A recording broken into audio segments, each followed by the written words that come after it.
Good afternoon, ladies and gentlemen.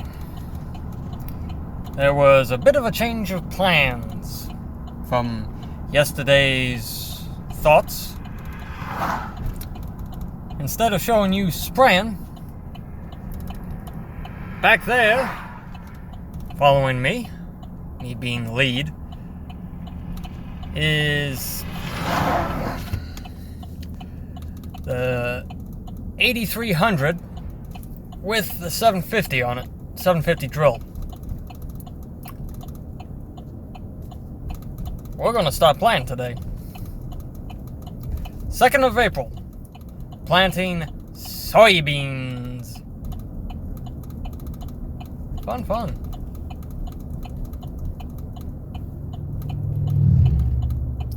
Pull water, okay. Oh. Yes, they are pumping up pulls.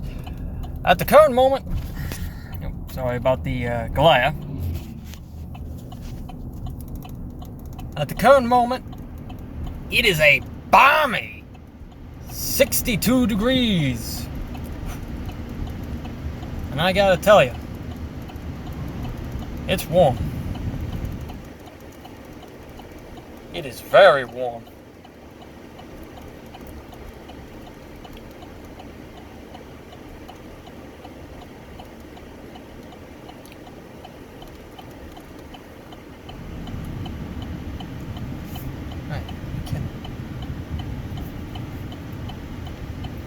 But yeah, I am currently the lead.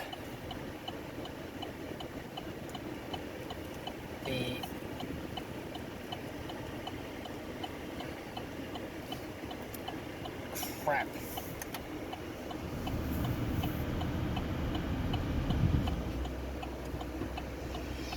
Shit.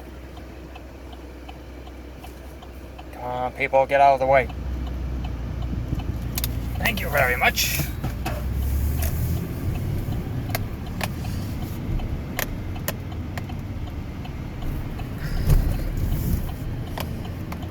But yeah.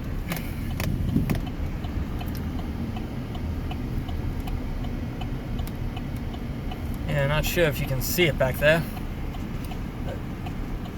Cannot zoom out of this. Go figure.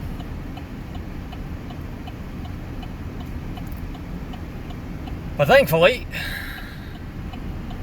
that drill's 20 feet. And to our benefits, God, the AC in this truck don't work.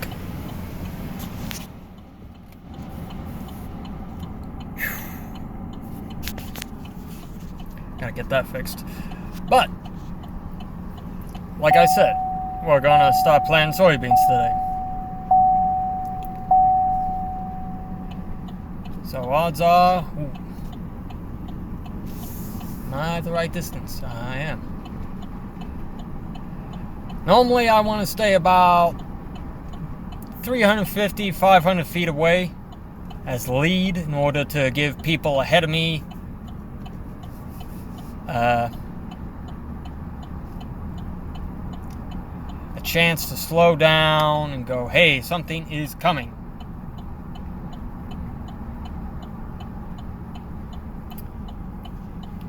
I know these boys don't want to slow down, but they have no choice.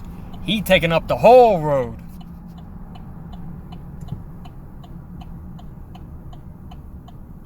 Well, I'll be. Went into a drive. Of course, there's a turnaround there for semis, so he good. Hey, that's the type of people you like. Ah, buddy.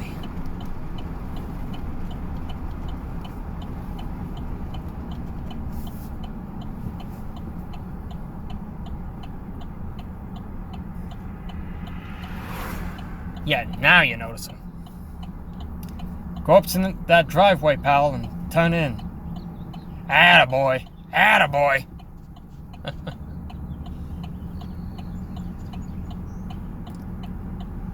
Now, granted, we're on the back roads.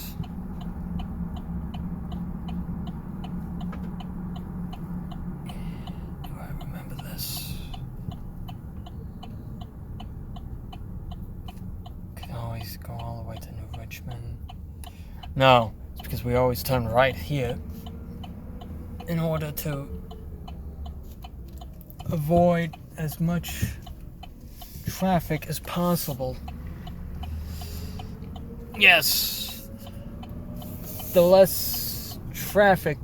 Whoop, better stop. He letting traffic around. Come on. Gee.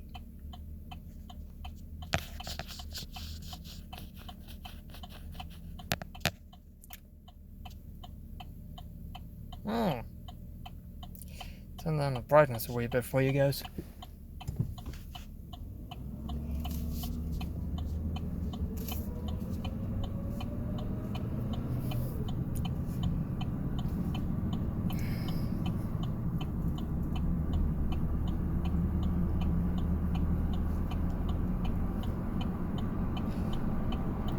Thankfully, I remember. We've taken this same route for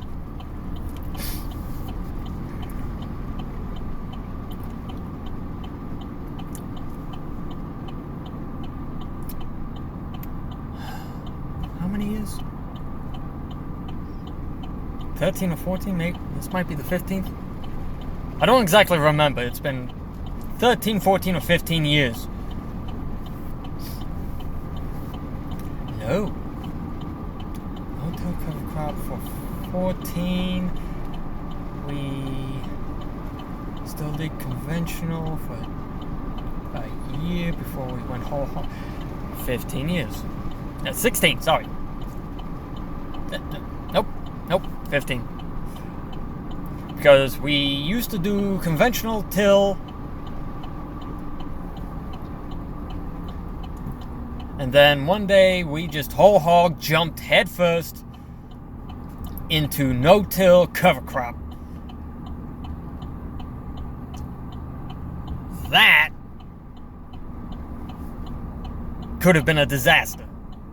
Because jumping whole hog into no-till cover crops is a big no-no. And I mean big. But we managed. Granted, soybeans, we saw a yield bump right off the bat. We stagnated at about 50 bushel the acre. The first year we did no-till cover crops, we using cereal rye only ahead of beans as a cover crop. We found a yield increase of, depending on the soil type, 5 to 10 bushel? Yeah, 5 to 10 bushel increase.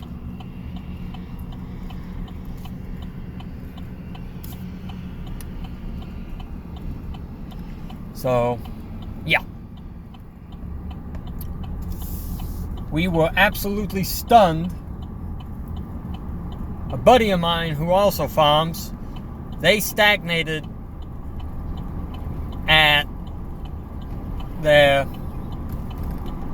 what was their old, come on, pal, you gonna slow down? Oh, now you notice.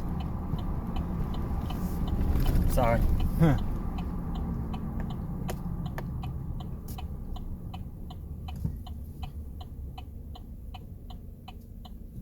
Some people just don't want to give an inch. Too big of a hurry and everything. That causes accidents, people. Slow down. The world ain't gonna end. Just take it step by step. Everything will be okay. But back to what I was saying. They pretty much plateaued. And they were like, okay, let's try this and see how it goes. Well, they did. They tried something. It didn't work. They tried another thing. Didn't work. Then all of a sudden he gets a hold of me going, Hey, what's your yields on your beans? 50 to 60 to 65 bushel, depending on the field. And he goes, what do you guys do? No-till cover crop. Well, we no-till our beans. What's the best thing you found for a good yield bump? Plant cereal rye as soon as the crop gets off. Ahead of the beans, you put in cereal rye. That'll give you a yield bump. He's like, okay, we'll give that a shot. 20 bushel the acre increase.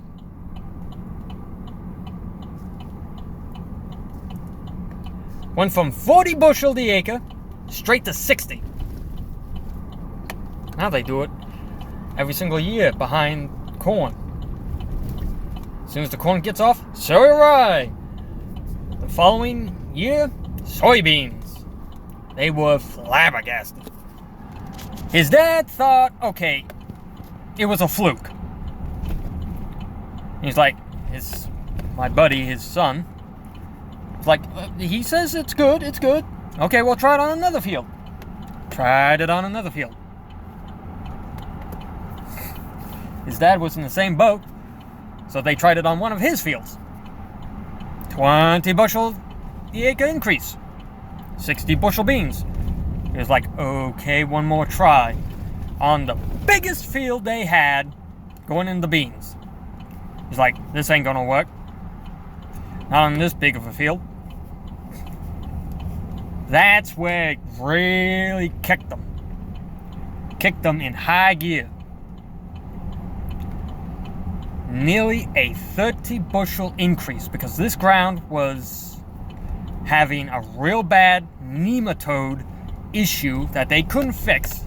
No matter what they did, couldn't fix it. Then they tried the no-till cover crop in front of soybeans. Granted, they no-tilled in the beans, but they cover cropped in front of those. It's like, yep, okay. 3 years in a row, different fields, saw different increases, like he said. We're going to stick with this. And of course, he comes back to me going, hey, what do you guys do with corn? Oh, that cover crop is a blend. In other words, you got anywhere from a 3-way blend to a 24-way blend. Those are serious. But he was like, is there going to be any type of yield loss the first year to do this? I told him, oh yeah, there is going to be a yield loss. Bar none. And whatever you do, if you got a thick cover crop out there, do not kill it before you plant. That is a massive no-no. Reason being, it rains when it's dead. When you kill that cover crop, you got mud underneath. And it's going to stay mud for at least 3 weeks. Corn don't like wet feet. Plant into it green. Green as a gourd. I don't care if it's a foot tall or 6 feet tall. Plant into it green. I guarantee you that ground will be firmer and drier when you go through it. And then as soon as you plant it, come in and immediately spray it. 24-hour window. That's basically all you got. 24 hours to spray that. Once you do that, if you get a perfect kill the first time over the top, well, guess what? As soon as that corn comes up and out, and you see that dead cover crop out there, you'll see that corn spiking through. You'll see the green. That should only be your corn. They tried it right. They tried it. But here's the problem.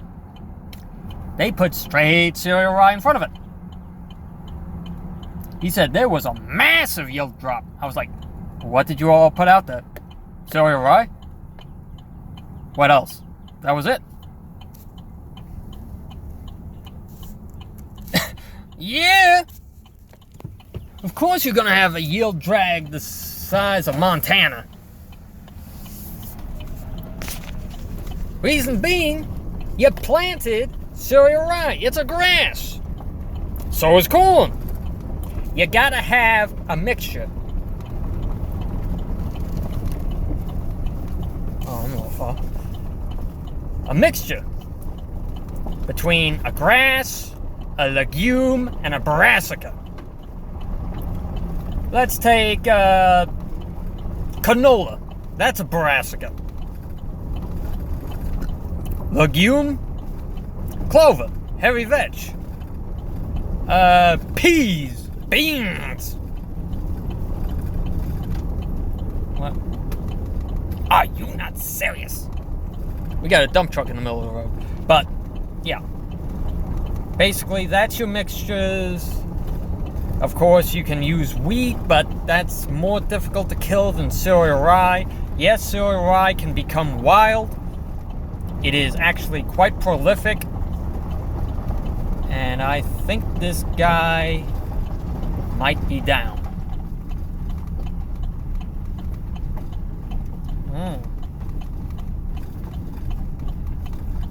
I don't know. Maybe not. But, all in all, it's a simple little nitpick thing that he didn't. That's why I told him a blend, not just one thing, not straight cereal rye. That's a no-no. That's another no-no you don't do. You gotta have a mixture.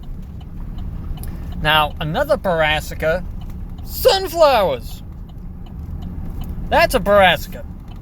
Those taproots will go as deep as the plant is tall. If that sunflower gets 6 feet, well, guess what? You got a root going 6 feet deep. Another brassica is, well, it's technically a root, but they still consider it a brassica, is a radish. It's a scavenger. Takes all the nutrients that was left over, stores it up. As soon as it dies off, guess what? All the nutrients that was X deep, depending on how deep the root goes, comes back up to the surface. And I'm getting dusted out here. I don't need to be crop dusted. Okay, they're done. And if I recall, straight. Yes, straight.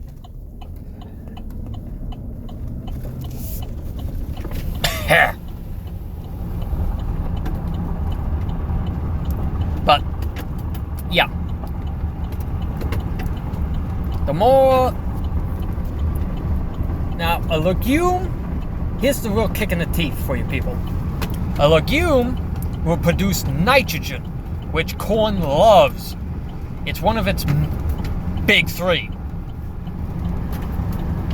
Because you have nitrogen, you got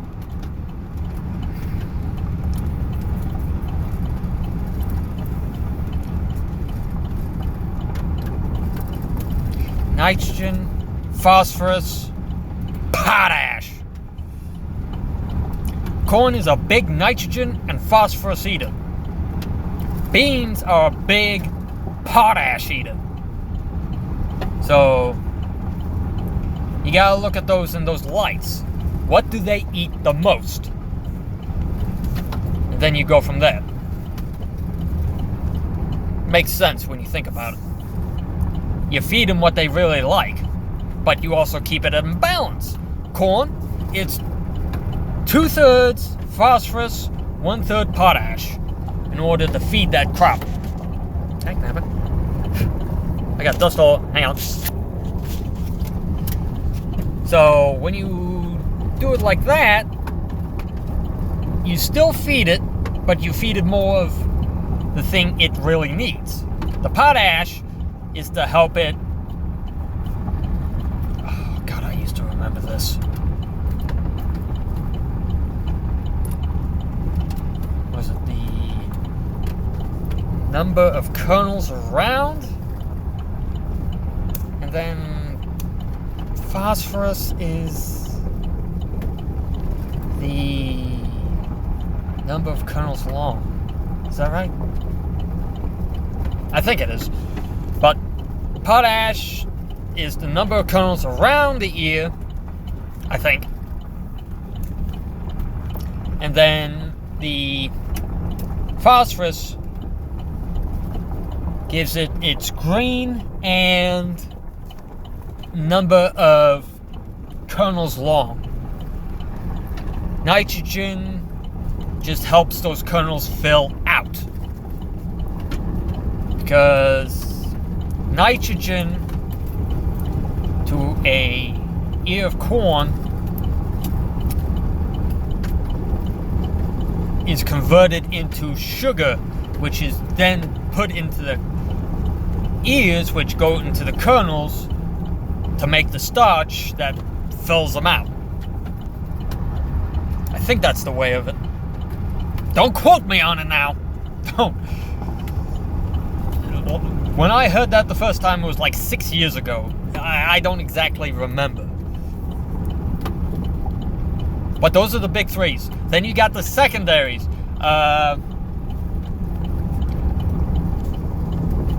Sulfur, potassium. You're gonna find this one a doozy. Chlorine, not bleach, just chlorine. In small doses. Boron. No, that's a micro. Boron's a micro. But it does serve a significant part in it, even though it's a micronutrient.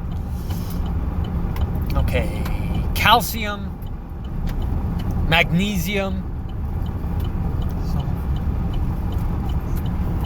There's like 13 secondaries and like 21 micros. There's a lot that goes into a single production of an ear of corn. It is staggering. I could almost quote them in my sleep when I first learned about them. Nowadays, not so much. I got a bug on me. But I used to quote them daily when I first learned about them 6 years ago. But nowadays, sorry, I've slept since then.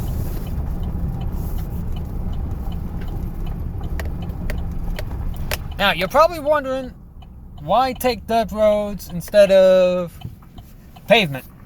Well, dirt roads save the rubber on the tractor. There he is.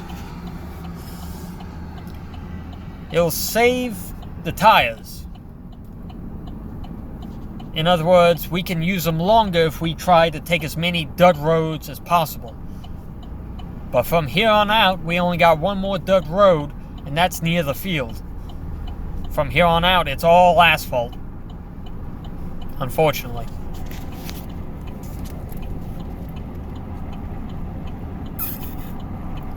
So, the next time you guys see a video, you will be seeing the tractor run in the field. No-till cover crop soybeans. Full drill, which is not a common practice nowadays. Everyone's gone to 15-inch row planters. More accurate. You can shut sections off more easily, save your seed. Makes sense, but, well, we run what we got. Of course,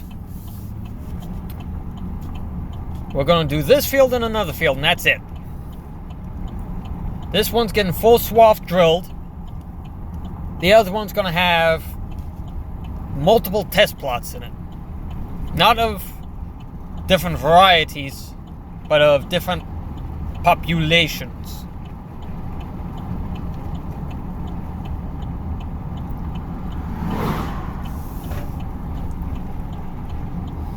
Reason being, we're going to see how well everything responds to via populations.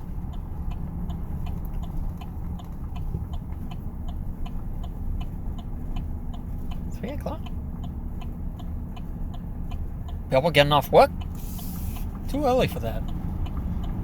It won't be for another 15 minutes. Oh well. But yeah, we're going to see what the populations do. Normally, you want a bag the acre, 140,000. Normally. But what I'm planning on doing is trying